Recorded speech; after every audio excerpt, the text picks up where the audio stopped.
Bismillahirrahmanirrahim. Alhamdulillah ta'ala bihi wa barakatuhu karami ya rabbal alamin. Wabarakatuh karami wa barakatuhu bihi rahmatullah wa para peserta ta'lim rutin. Assalamualaikum warahmatullahi wabarakatuh.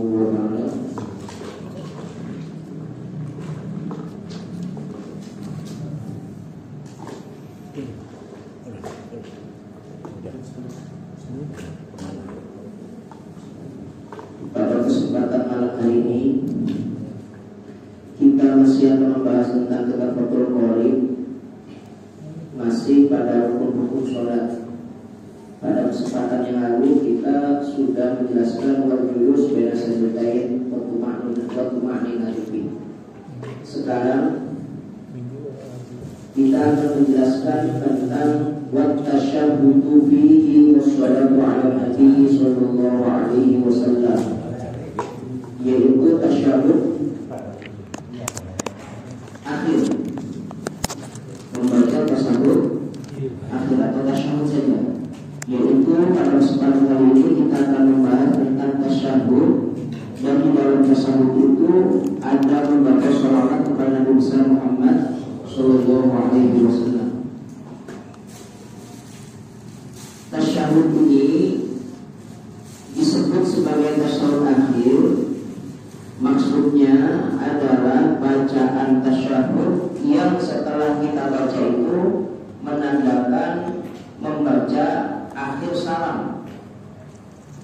Jadi yang dimaksud dengan tasyahud akhir ini adalah maksudnya bacaan tasyahud yang setelah membaca doa ini atau tasyahud ini, maka setelahnya orang itu akan melaksanakan salam. Itulah namanya tasyahud akhir. Maka oleh karena itu tasyahud akhir ini adalah satu daripada rukun sholat yang bersifat rukunul qauli, rukun dalam ucapan. Artinya bacaan tasyahud itu harus pas, harus jelas, harus dengan makhrajnya, harus juga dengan tasdid-tasdidnya, gitu ya. Maka inilah tasyahud. Nah, tasyahud akhir ini adalah rukun qauli yang dimana sebelumnya di dalam pembacaan tasyahud ini ada sejarahnya. Sejarahnya bagaimana? Yaitu tasyahud ini adalah dialognya Nabi besar Muhammad sallallahu alaihi wasallam dengan Allah Azza wa Jalla. Pada saat itu dialognya terjadi ketika Mi'raj, Isra wal Mi'raj. Jadi kalau Isra itu perjalanan dari Masjidil Haram ke Masjidil Aqsa, Isra ya. Maka perjalanan malam itu siapapun yang melaksanakan perjalanan malam disebut Isra. Saya dari Ceger menuju Surabaya naik bis malam, namanya Isra.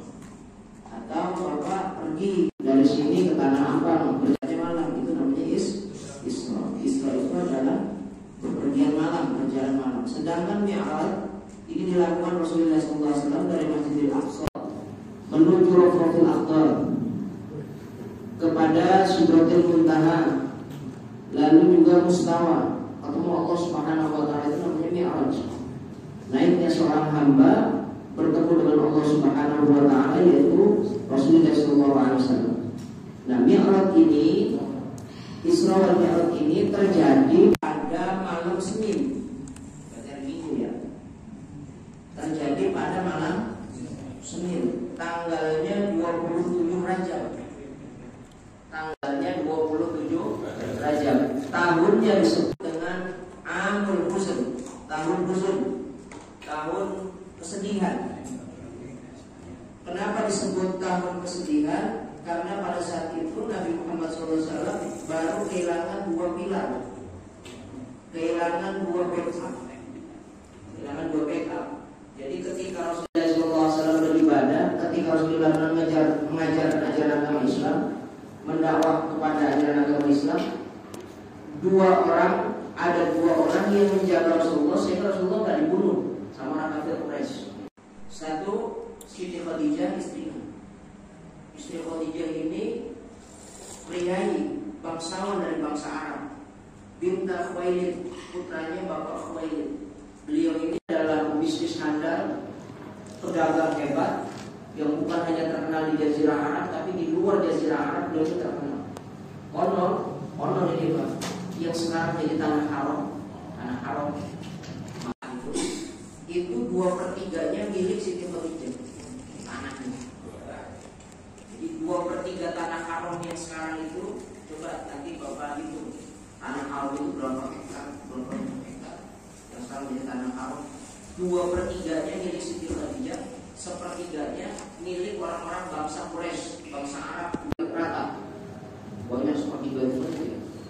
Maka Siti Khadijah ini sangat terkenal kekayaannya, sehingga Rasulullah SAW aman di bawah naungan Siti Khadijah.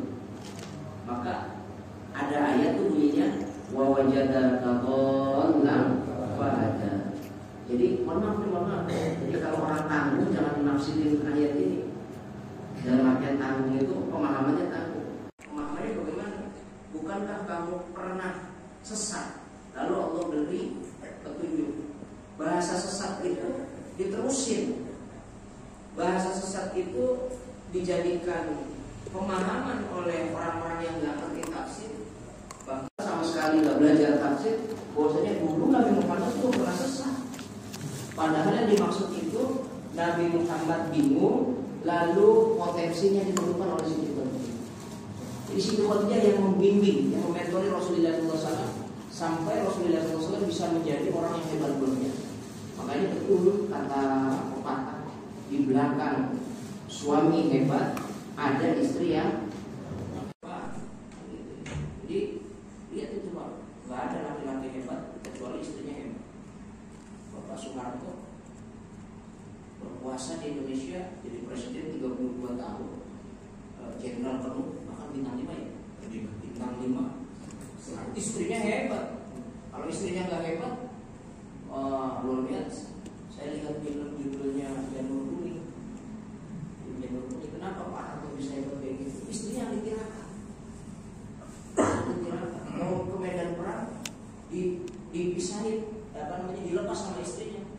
Nanti saya sholat malam dan puasa. Masya Allah. Sholat malam dan puasa. Bapak lagi dagang, dia lagi bagus, lagi kerja. Kira-kira istri puasa apa? Tidur. Istri mah udah berangkat Bang, saya lepas kamu. Habis sudah dilepas sudah jalan lagi kerja, istri mah kembali lagi tidur. Benar Pak Bapak? Benar. Oh benar berarti. Jadi di belakang laki-laki hebat itu ada istri yang hebat. Nabi Muhammad dakwah bisa ke seluruh antero dunia. Islam bisa diterima dengan baik karena ada istri yang luar biasa, namanya Siti Khadijah. Khadijah binta Khuwailid, bapaknya Khuwailid. Masya Allah, yang orang hebat itu Khadijah. Kayanya luar biasa. 2/3 tanah haram milik Siti Khadijah. Meninggal 4 tahun itu. Nggak lama ada backupnya Rasulullah, namanya Abu Thalib. Abu Thalib ini pamannya Rasulullah SAW, bapaknya Ali. Bapaknya Sayyidina Ali radhiyallahu anhu. Jadi orang-orang kafir Quraisy kayak Abu Lahab, Abu Jahal, Sufyan bin Uyainah, lalu siapa lagi? Oh macam-macam. Sufyan, Muawiyah bin Abi Sufyan atau Abi Sufyan sendiri nggak berani ngutak-ngutik Nabi Muhammad SAW. Karena pada saat itu Nabi Muhammad di belakangnya itu ada Abu Thalib. Walaupun Abu Thalib tidak secara langsung begitu menyatakan keislamannya, sama sekali nggak pernah menyatakan keislamannya, hanya jadi backup. Suatu waktu kan Abu Thalib pernah diminta, yang datang itu adiknya Abu Lahab. Abu Lahab ngomong sama Abu Thalib, Abu Thalib, kamu minta apa saja, silakan. Mau minta apa saja, silakan. Tapi serahkan Muhammad kepada saya, kepada kami orang-orang Quraisy. Kata Abu Thalib begini, bodohnya saya, kalau saya kasih Muhammad kepada kamu pasti dibunuh, dan saya tidak akan meridho ponakan saya dibunuh. walaupun kalian memberikan bulan di tangan kanan, matahari di tangan kiri saya, nggak akan saya kasih. Selama saya masih hidup, Muhammad di bawah tanggung jawab saya. Abu Thalib ini ternyata satu riwayat sama Abdullah bapaknya Rasulullah ada kakak, tapi satu emak satu bapak, satu bapak satu emak. Jadi Abu Thalib dengan Abdullah satu bapak satu ibu. Kalau sama Abu Lahab itu cuma satu bapak, bapaknya namanya Abdul Muthalib. Bapak Abdul Muthalib itu siapa nama aslinya? Nah, mau masuk surga gak ada yang tahu kakeknya Nabi Muhammad. Kakeknya Nabi Muhammad itu namanya kan Abdul Muthalib, itu julukan. Nama aslinya siapa? Abdullah. Bapaknya. Ini penghuni surga kayak begini lagunya. Kagak apa kakeknya Rasulullah. Naim. Ya, siapa namanya? Kakak tua siapa? Enggak apa juga. Nah katanya pengen masuk surga. Jadi kakeknya Rasulullah namanya Abdul Muthalib, itu bukan nama asli. Coba lihat di dalam kitab perjanjian namanya siapa? Syaibah. Namanya?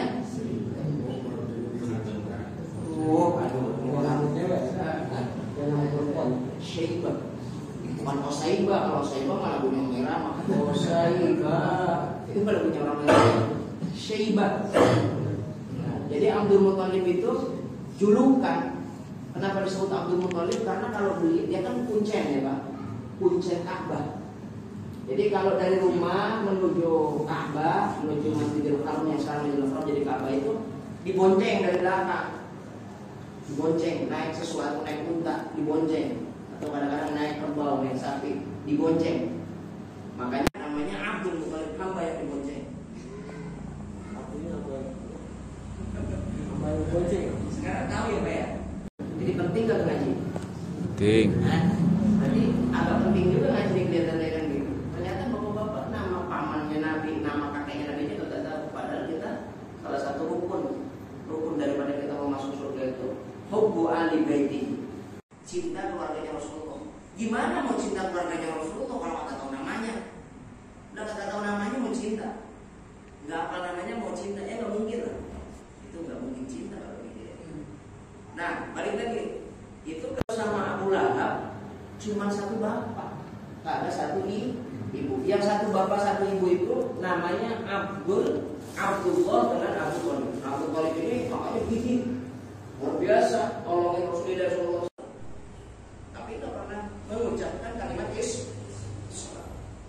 Lalu konon setelah Siti Khadijah wafat, Abu Thalib wafat juga. Konon 2 minggu doang. Jadi jedahnya cuma 2 minggu. Ada yang bilang Abu Thalib dulu yang wafat, baru Khadijah. Tapi riwayat yang masyhur itu Khadijah dulu, Khadijah wafat, baru Abu Thalib wafat. Lalu Rasulullah mulai goyahnya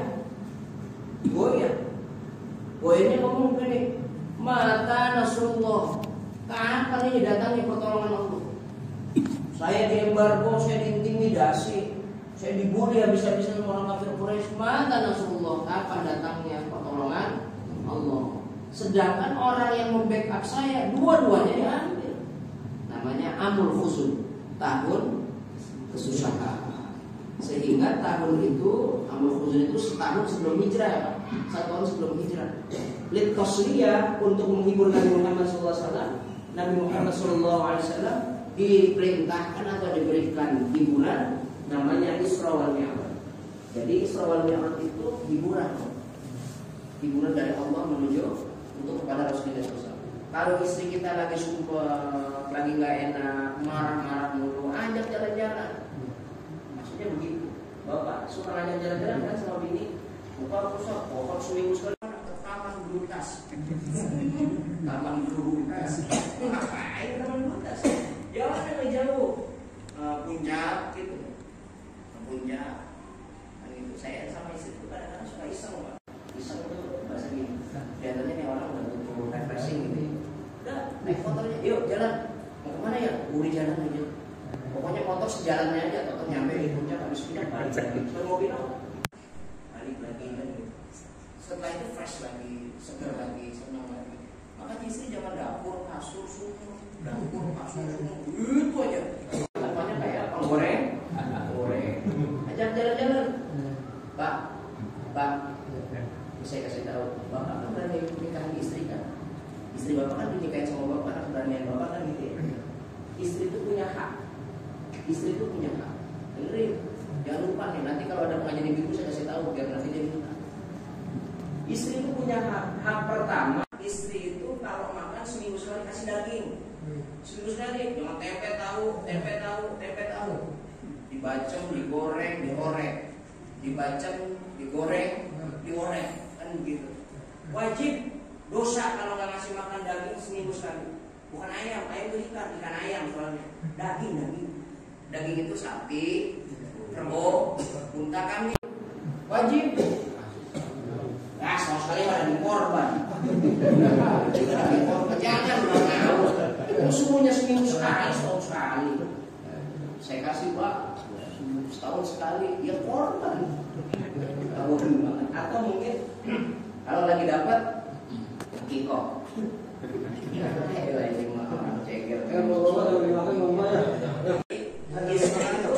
Seminggu sekali wajib dikasih makan daging. Dengerin tuh Bang. Yang kedua, istri itu sebulan sekali wajib dikasih pakaian baru. Nah, saya tuh dengerin. Jangan belaga makan, jangan belaga dengar. Jadi istri itu punya hak sebulan sekali wajib dikasih baju baru. Dengan abang biar kata daster juga ikutin baru. Berarti kalau setahun berapa kali? 12 kali. 12 baju. Bapak ngasih baju sama istri sebulan berapa kali? Setahun. Lebaran doang. Pasar itu juga murah di pasar malam. Harusnya sebulan sekali. Kemudian ibu-ibu berdengar. Itu yang kedua. Yang ketiga, sebulan sekali istri wajib dikasih rekreasi. Sebulan sekali istri wajib dikasih rekreasi. Jalan-jalan maksudnya. Kasih jalan-jalan kemana? Maka haknya istri. Istri haknya. Ya kalau kata istri, bang nanti besok ayo. Bang nanti ayo. Harus ada deh. Biar kata utang pinjam juga. Karena haknya dia. Untungnya istri kita nggak pernah nuntut baju, nggak pernah nuntut dana, nggak pernah nuntut rekreasi, aman, selamat kita. Kalau kagak dosa. Ingat nih, jangan belakang nih, kupingnya dibuka, jangan belakang tidur, jangan belakang kalender gitu ya. Nah ini, ya, dengar nggak Pak? Bisa dilanjutkan? Nah kalau nggak bisa digunakan.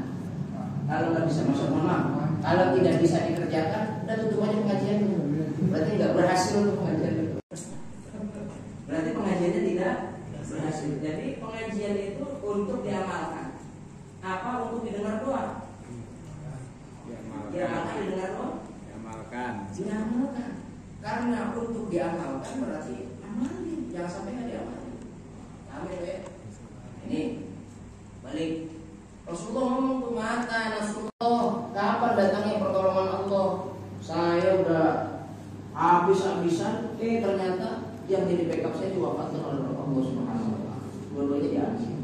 Maka pada saat itu Rasulullah SAW dikasih Isra wal Mi'raj, berjalan dari Masjidil Haram ke Masjidil Aqsa, dari Masjidil Aqsa naik Mi'raj. Mi'rajnya sampai ke Sidratil Muntaha, Rafiqul Aqsa, sampai ke Mustawa, bertemu dengan Allah Subhanahu wa taala. Sebelum berjumpa Rasulullah berjumpa dan memandang Allah Subhanahu wa taala dengan mata kasarnya. Jadi satu-satunya makhluk dalam kondisi hidup yang bisa melihat Allah Subhanahu wa taala dengan mata kasar itu adalah Nabi Muhammad SAW. Dulu pernah minta Nabi Musa. Kata Nabi Musa, ya Allah saya minta pengen melihat kamu. Gak bisa Musa. Pengen melihat ya Allah. Akhirnya dipaksakan. Allah turun cahayanya doang. Meledak. Nabi Muhammad, Nabi Musa, bapak si Anas, keluar Nabi Musa. Pas dia bangun, Monggo, sampai begitu. Itu baru cahaya saya turun. Belum sayanya kata Allah Subhanahu wa taala. Makanya Nabi Musa bisa berbicara, bisa berkomunikasi, tapi tidak bisa melihat.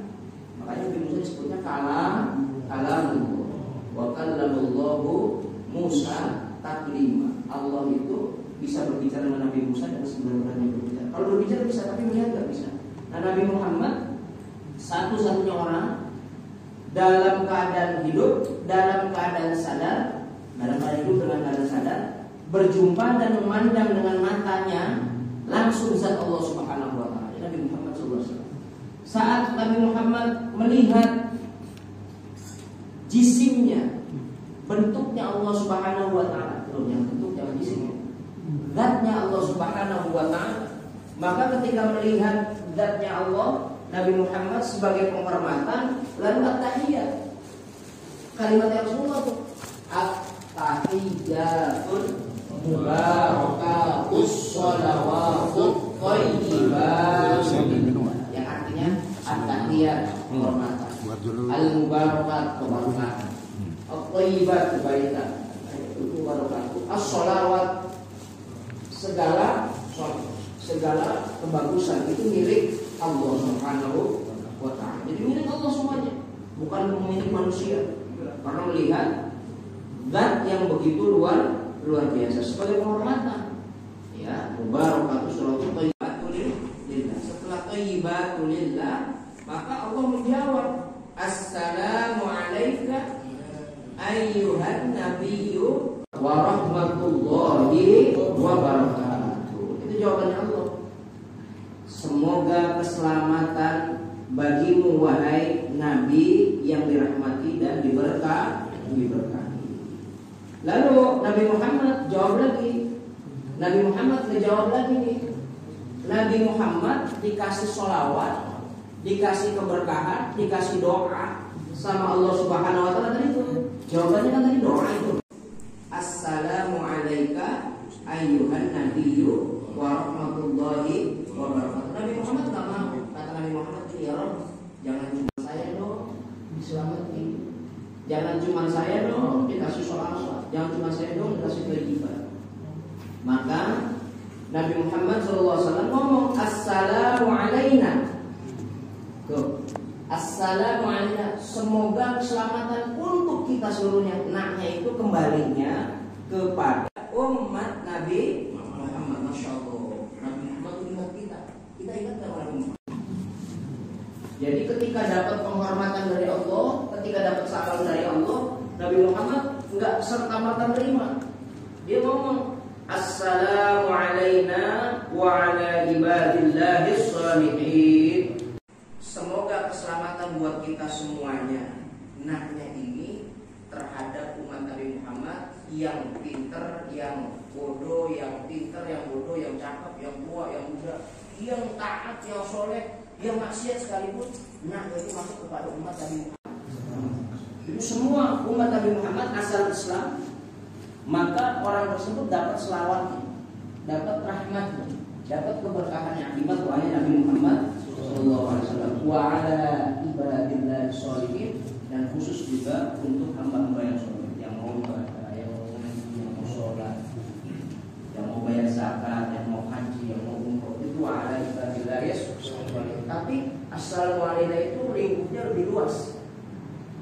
Ada orang mau sholat, ada juga yang kagak mau sholat, tapi dua-duanya umat Nabi Muhammad itu dapat selamatnya dari Rasulullah, dapat dari Allah Subhanahu wa taala. Ada umat yang baik, makanannya halal. Ada juga umat Nabi Muhammad SAW yang hobinya nyolong, ngasih makannya dari colongan, korupsi, dari nyolong, dari lain-lain sebagainya haram-haram. Tetap dapat selawat dan salam daripada Allah Subhanahu wa taala lantaran Nabi Muhammad SAW.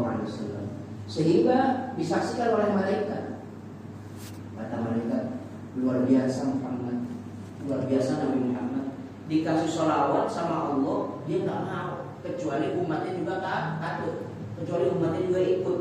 Maka malaikat kagum dengan dengar dialog ini, lalu mengucap syahadat, asyhadu an la ilaha illallah wa asyhadu anna Muhammadar Rasulullah. Berarti tasyahud akhir itu sampai di situ. Ya Pak, tasyahud itu sampai di situ. Adapun sholawat itu nanti rukun tersendiri. Beda itu rukunnya. Paham gak nih? Jadi tasyahud itu rukun, sholawat juga rukun. Berarti tasyahud itu akhirnya sampai di mana? Asyhadu an la ilaha illallah wa asyhadu anna Muhammadar Rasulullah. Berarti kalau kita mau tanya itu at-tahiyyatul mubarakatus sholawatut thayyibatul lillah. Assalamu alayka ayyuhan nabiyyu wa rahmatullahi wa barakatuh. Assalamu alayna wa ala ibadillahis shalihin. Asyhadu an la ilaha illallah wa asyhadu anna Muhammadar Rasulullah. Itu tasyahud sampai di situ. Jadi tasyahud itu sampai di situ. Lalu wassalatu ala Nabi sallallahu alaihi wasallam, dan sholawat kepada Nabi Muhammad sallallahu alaihi wasallam itu rukun yang berbeda. Berbeda dengan tasyahud. Tambahin Allahumma sholli ala Muhammad. Ntar dulu. Kalau teksnya, redaksinya ini kita harus sampaikan apa adanya dulu gitu ya. Kalau teksnya, redaksinya tahiyat atau sholawat tahiyat yang diucapkan oleh Rasulullah SAW nggak pakai sayyidina dalam sholat.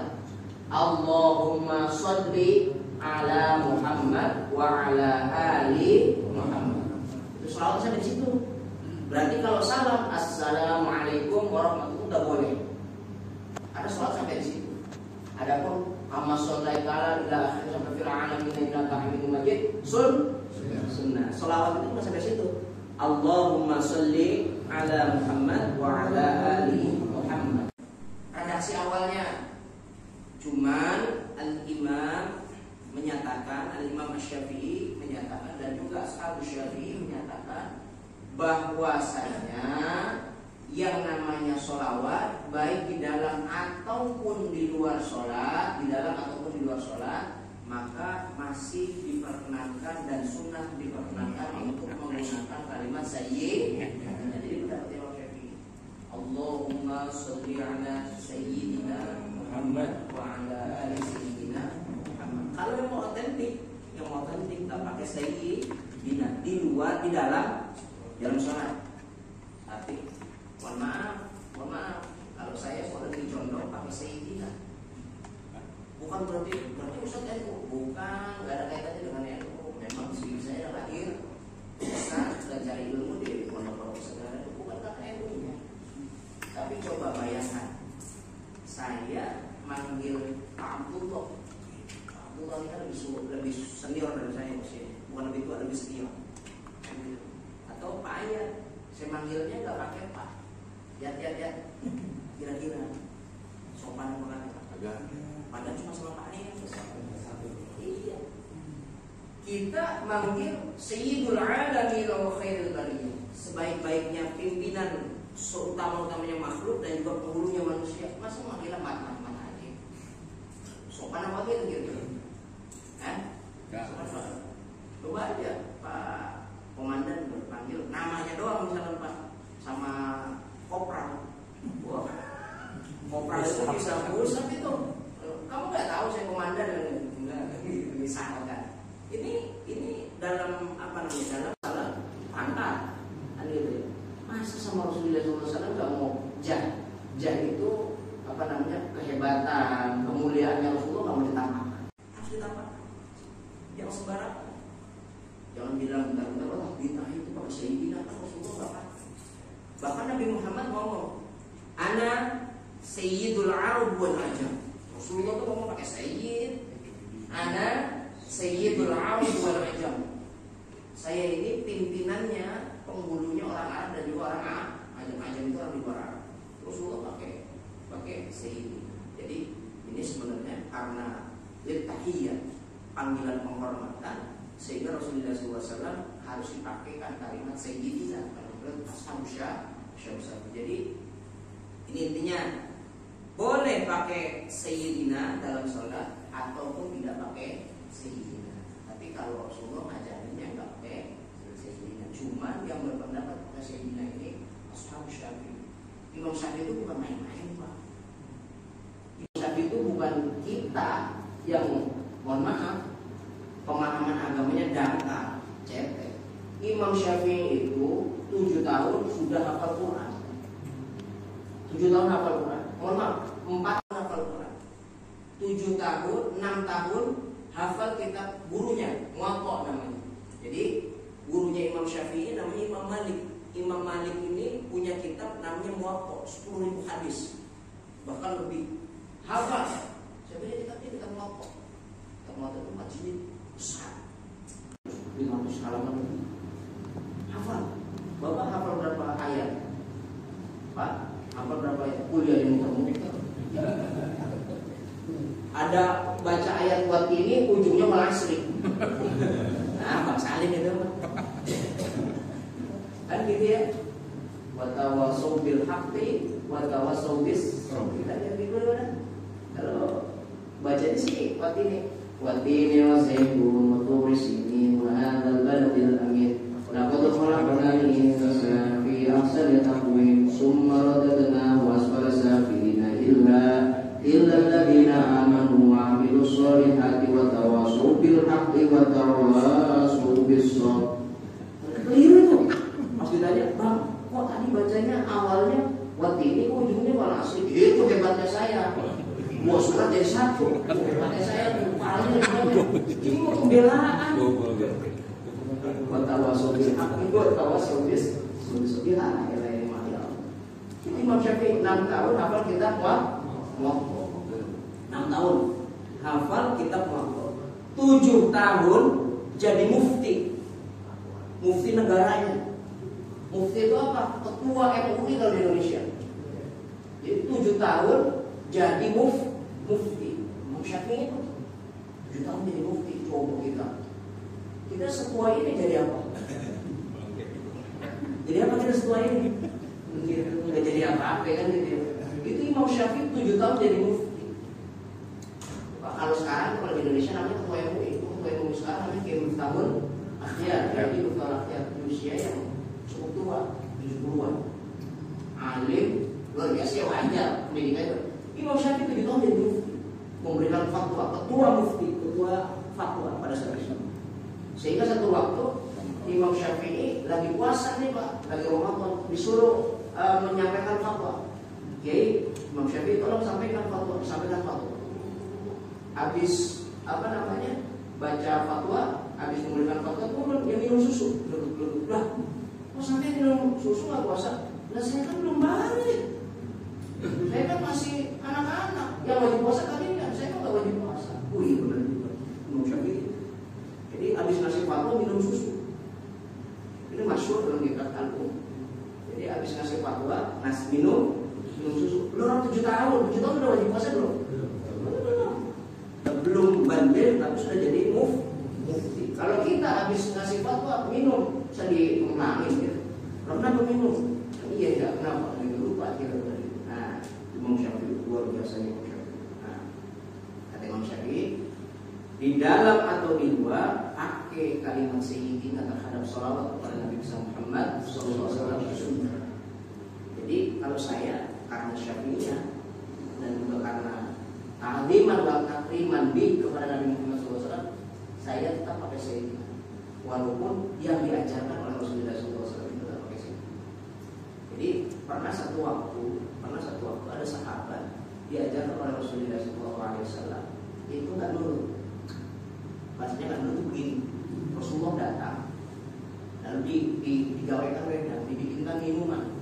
Mau dibikin minum, ya Rasulullah saya bikin minuman itu, nggak usah. Diam.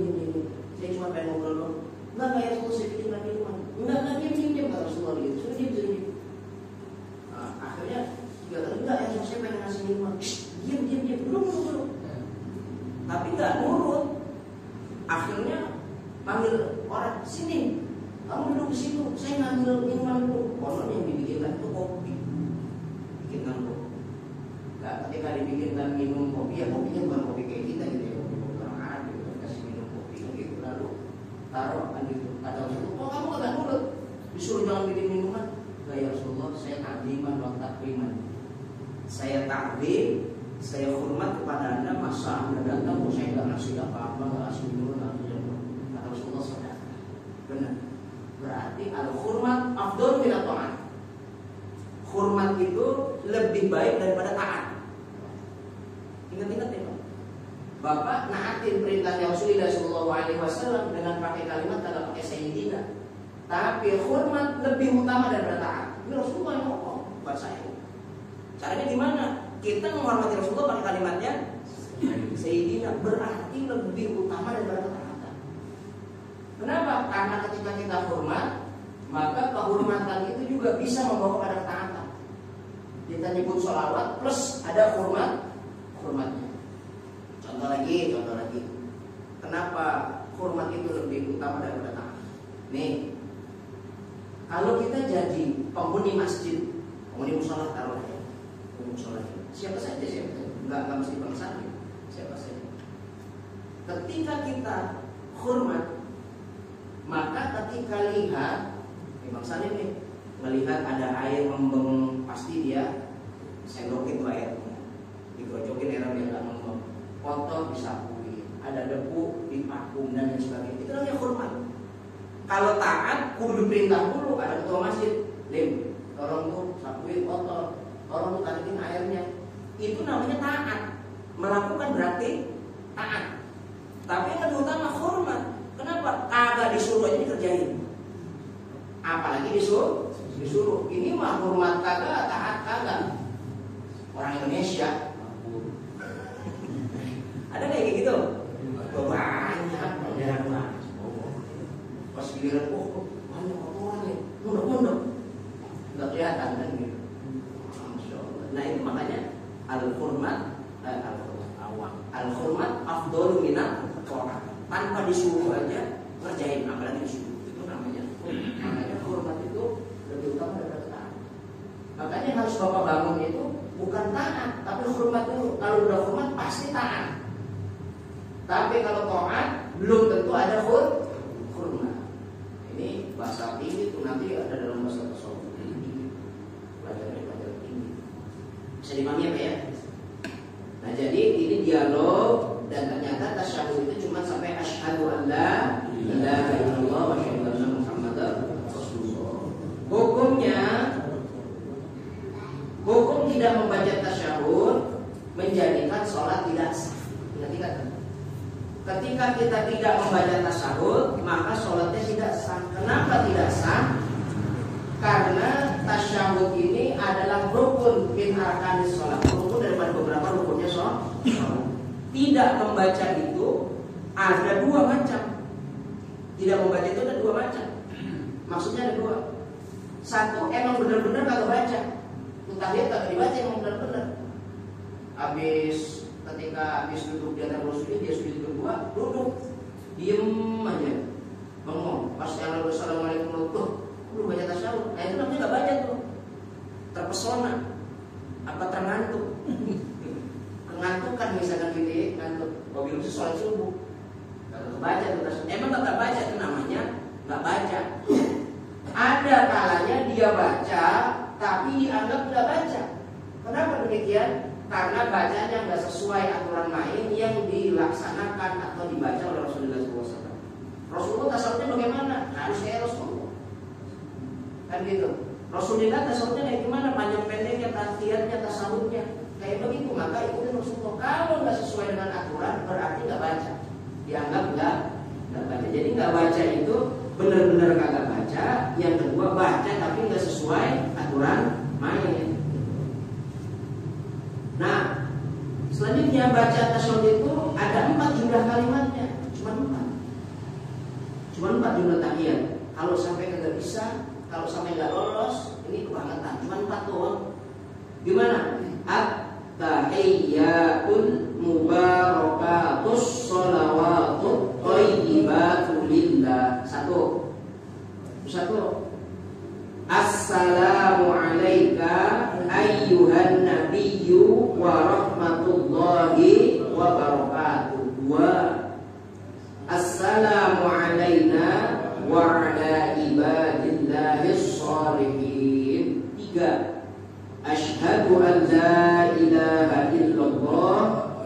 asyhadu anna Muhammadar Rasulullah. 4. Boleh masih itu.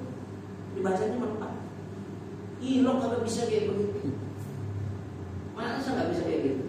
Maka dari 4 kalimat ini panjang pendeknya harus pas. Hurufnya nggak boleh lebih, nggak boleh kurang. Tasdidnya juga nggak boleh kurang. Berapa tasdidnya, Pak? Dari at-tahiyat sampai asyhadu an la ilaha illallah. Jawab. Berapa tasdidnya? Katanya mau sholatnya. Berapa? Dari at-tahiyat berapa? Kata sahur ini. Berapa anunya? Yang bisa jawab saya kasih nasi padang sederhana. Paket tunjang. Berapa misalnya?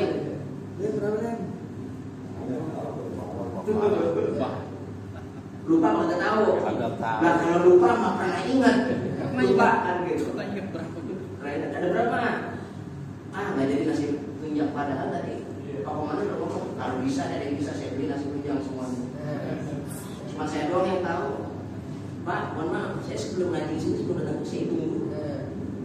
Bapak mah enak-enakan aja beli makanya gitu ya. Jadi pengen terima aja nih kan gitu. Saya sebelum datang ke sini belajar dulu, tolak dulu, saya liatin dulu tuh. Benar apa enggak saya cek dulu. Kurang apa saya sayang sama Bapak. Ya. Sampai tasdidnya aja saya hitung. Biar enggak nyasar ya Bapaknya.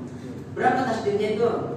Tasdidnya ada 21.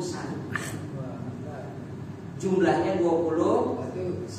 Ingat-ingat 16 tasdid itu baca minimal. Jadi kalau Bapak mau sah sampai asyhadu an la ilaha illallah wa asyhadu anna Muhammadar Rasulullah itu cuma 16. Berarti yang 5 tasdidnya sunnah. Jadi 16 wajib, yang 5 sunnah. Ingat tuh. Jadi semuanya jumlahnya ada 21. Tapi gak usah dipisah. Kalau mau sempurna tasdidnya dari mulai at-tahiyat ada 21.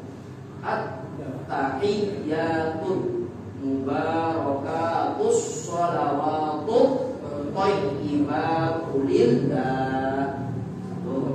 Assalamu alayka ayyuhan nabiyyu wa rahmatullahi wa barakatuh. Assalamu alayna wa ala ibadillahis sholihin. Asyhadu an la ilaha illallah wa asyhadu anna Muhammadar Rasul. Itu jumlah 21. Itu benar nggak? Jadi asal Lewat. Assalamualaikum ya. Dengar apa enggak? Sudah 20 semuanya jumlahnya yang jelas tasdidnya jumlahnya 21. Jadi itu nggak boleh lepas, nggak boleh hilang. Ya, bacaan tasyahud itu kan tadi saya bilang yang minimal itu 16. Kalau mau sempurna itu 21 tasdidnya.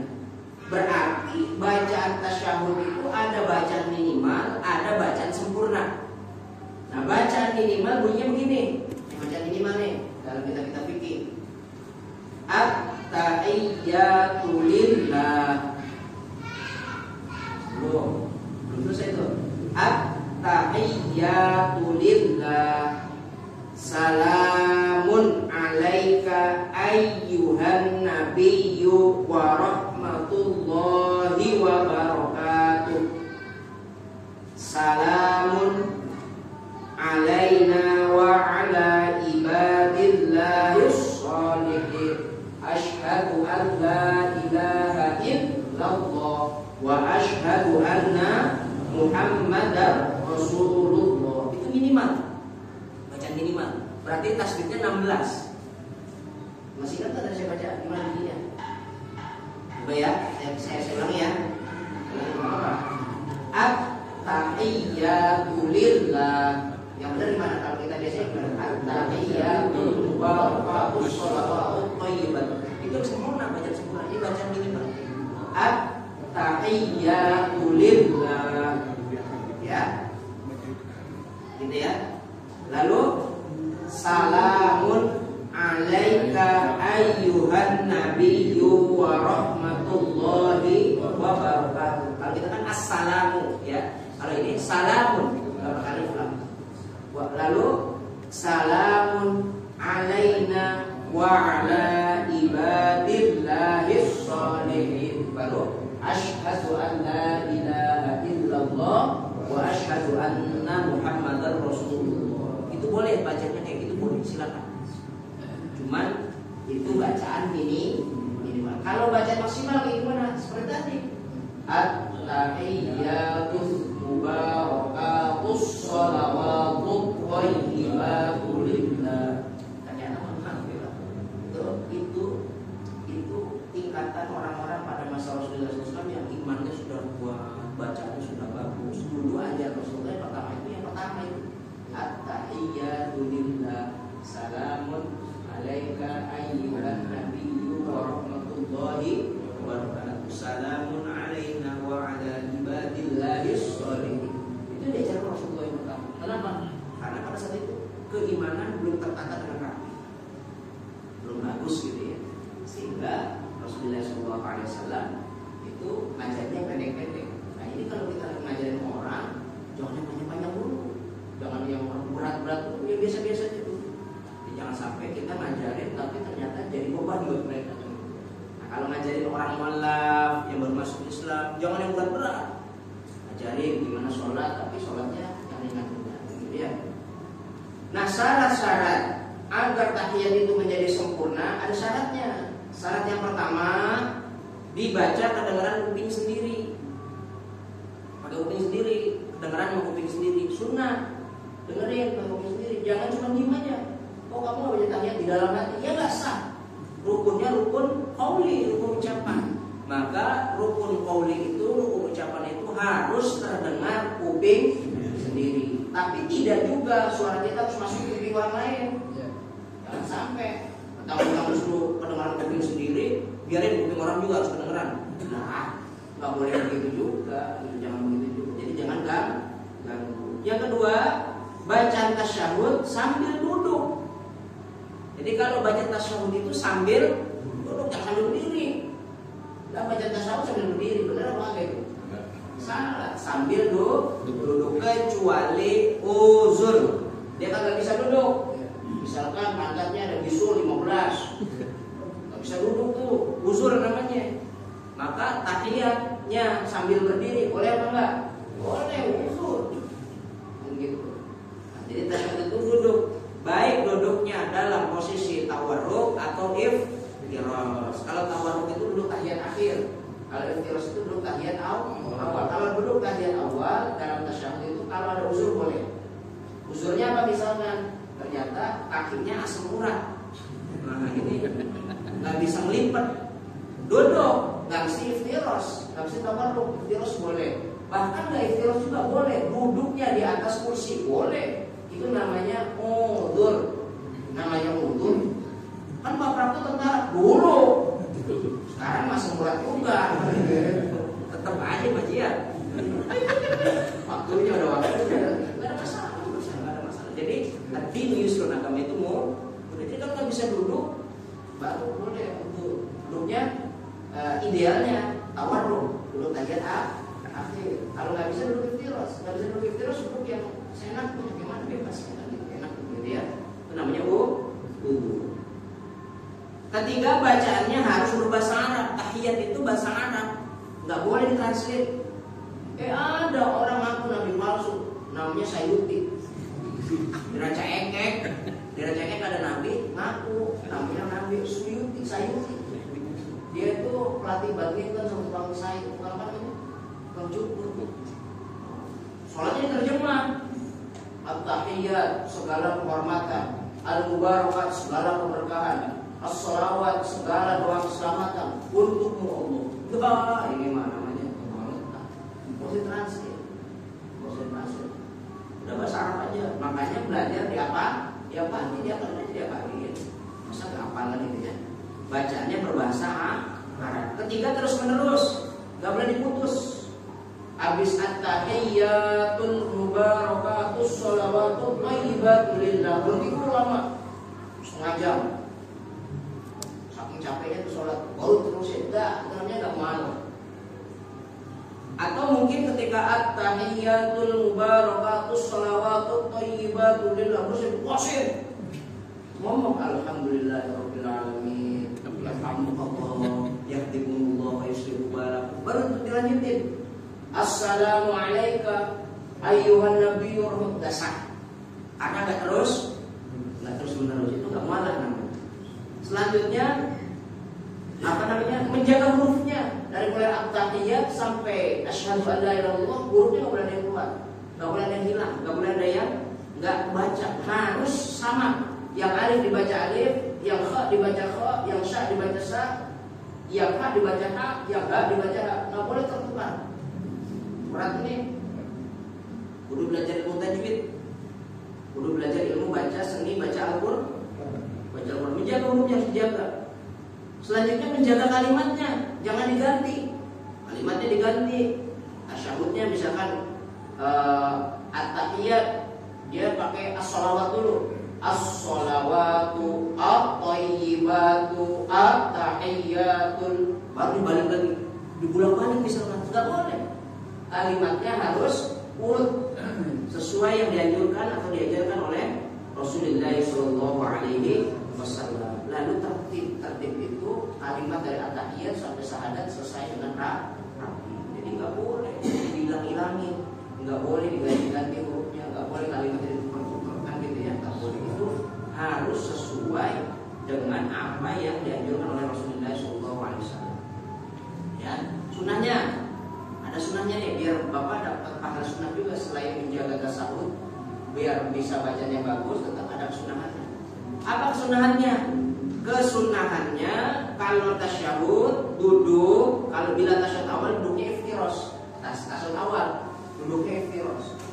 Iftiros itu coba duduk iftiros loh. Iftiros. Ya begini. Duduk iftiros. Nah ini duduk iftiros. Kalau tasyahud awal artinya berdiri. Naik. Nah, itu tasyahud awal. Ini tasyahud awal namanya duduknya iftiros.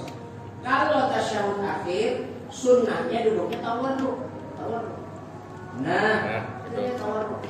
Tidak mencong sedikit, kakinya dimasukin dulu. Udah, itu namanya tawarruk. Ini sunnah duduk kayak begini. Kalau tasyahud akhir, saya mohon maaf ya Pak. Saya mohon maaf. Pernah satu waktu saya khutbah ini. Khutbah Jumat. Saya sebut aja masjid. Namanya Pak Tunggu. Namanya apa? Imamnya kan udah ditentukan dari sana ya. Itu kalau tasyahud akhir nggak pernah duduknya tawarruk. Duduknya iftiros masuk akhir. Akhirnya ya anak muda sih. Memang sih hafalannya cakep gitu ya Pak ya. Bilang Bang, Ustaz, mohon maaf. Kenapa ketika duduk tahiyat akhir kok nggak tawarruk kan sunnah? Wah, dari mana sunnahnya Ustaz? Rasulullah nggak ngajarin. Saya langsung undang kok. Dia datang ya ke rumah saya. Saya lupa nama siapa, tapi imam. Wah, bukan jauh. Enggak, dia mah imam cek residen. Cek residen dia sih. Datang ke rumah saya saudara kita, namanya Majmu' Syahil Muhammad. Itu saya punya kitab 27 jilid. Majmu' Syahil Muhammad. Saya baca. Ada di halaman, ada di juz ke-12. Dibaca. Rasulullah kalau lagi tasawuf akhir duduknya tawar. Ini kata siapa? Lah, ini sih pelajaran saya. Mana dalilnya? Saya gitu. Nanti mana kitabnya? Wah, saya lupa ini jadi lupa. Berarti dia nggak ini ya. Bisa tunjukin tuh dalilnya. Akhirnya pas ketemu saya, malu-malu dia. Saya ngomongin lagi, bukan saya khutbah lagi. Dia sangat tawarruk. Tapi kata orang situ, cuman pas Ustaz doang tawarruk. Kalau kagak dia iftiros. Itu kan bisa tunjukkan dalilnya. Saya tunjukkan dalilnya. Jadi kita ini beragama itu bukan katanya, tapi karena ada dalil. Saya suruh baca tuh kitabnya dari hadis dari Rasulullah. Jadi Rasulullah itu sunnah ketika duduknya tawarruk Ketika tasyahud akhir tawarruk. Ketika duduknya tasyahud awal dia iftirus. Dia enggak tawarruk iftirus semuanya. Mau akhir mau awal iftirus. Nah ini keliru. Jangan sampai dicontoh. Kenapa? Karena mukhalifatul sunnah, berbeda dengan sunnah itu hukumnya makruh. Duduknya harus tawarruk gitu ya. Gitu. Lalu duduk tahiyat tasyahud itu kemudian maka duduknya tawarruk ya. Tangan kiri ditempel ke paha. Ini tangan kiri nih. Tangan kiri ditempel di paha. Lurus dengan lutut.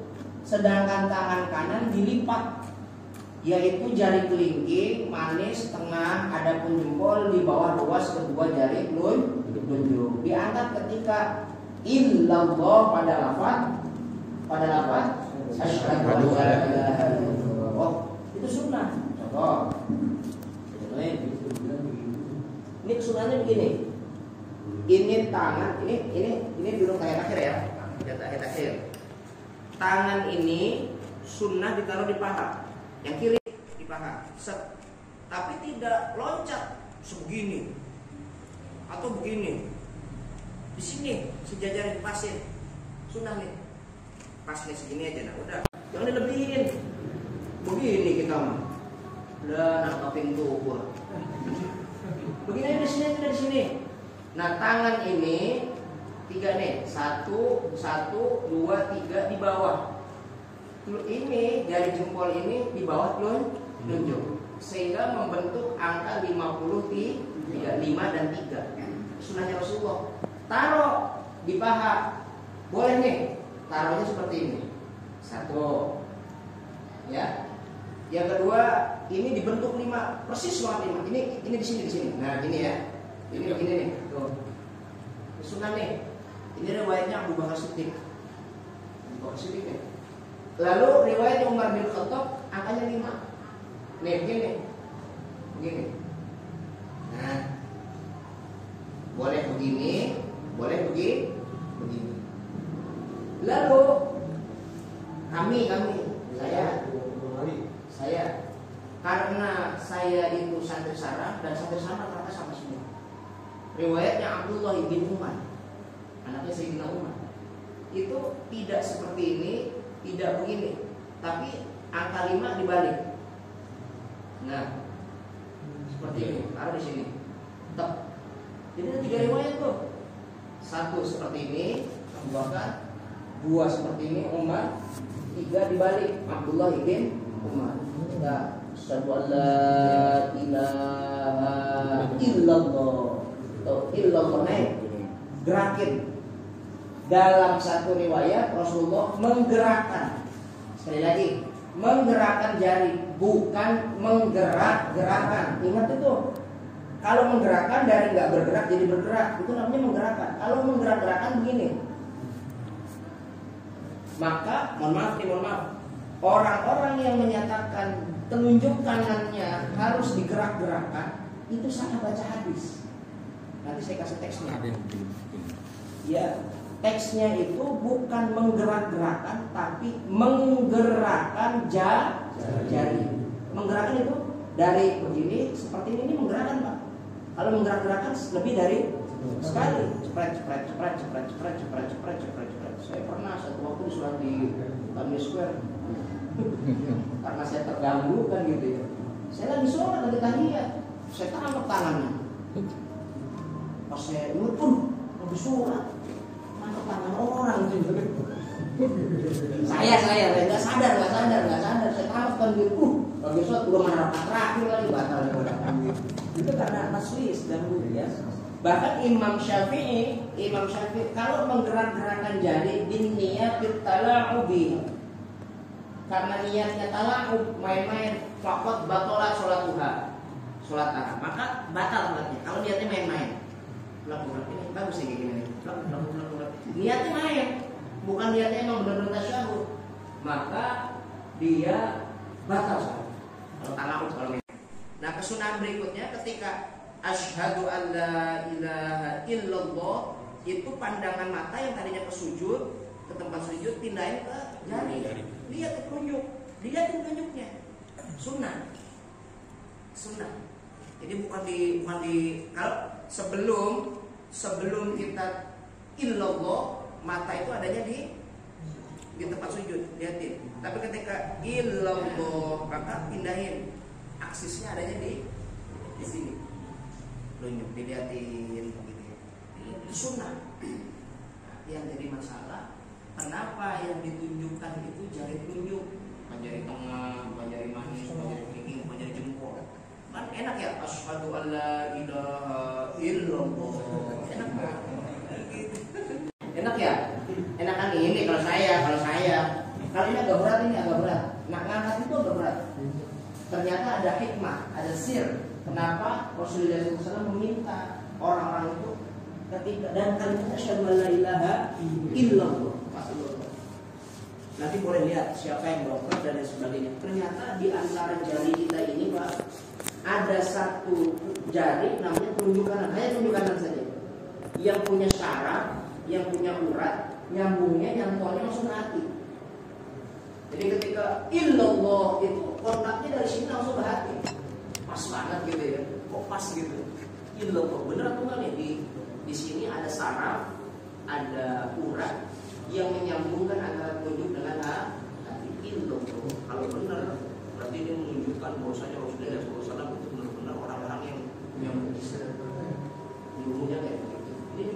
Tapi harus di apa namanya? Jari kanan. Iya, jari kanan. Kalau ini nggak nyambung, nggak kontak ke hati. Tapi kalau illallah ini kontak dari sini langsung kontak ke hati, langsung nyambung ke hati. Jadi mengingatkan atas nama Allah Subhanahu wa Ta'ala. Maka sunnah dalam posisi tasyahud, tangan kanannya, jari kanannya diangkat lalu begini. Boleh begini ya, begini ya. Boleh begini, angkat, boleh dibalik. Mohon maaf kalau saya begini loh, karena satu-satu kata begini. Kata begini. Gitu loh. Satu syarat. Kalau kamu ikut-ikutan begini kan tanya, lu riwayat siapa?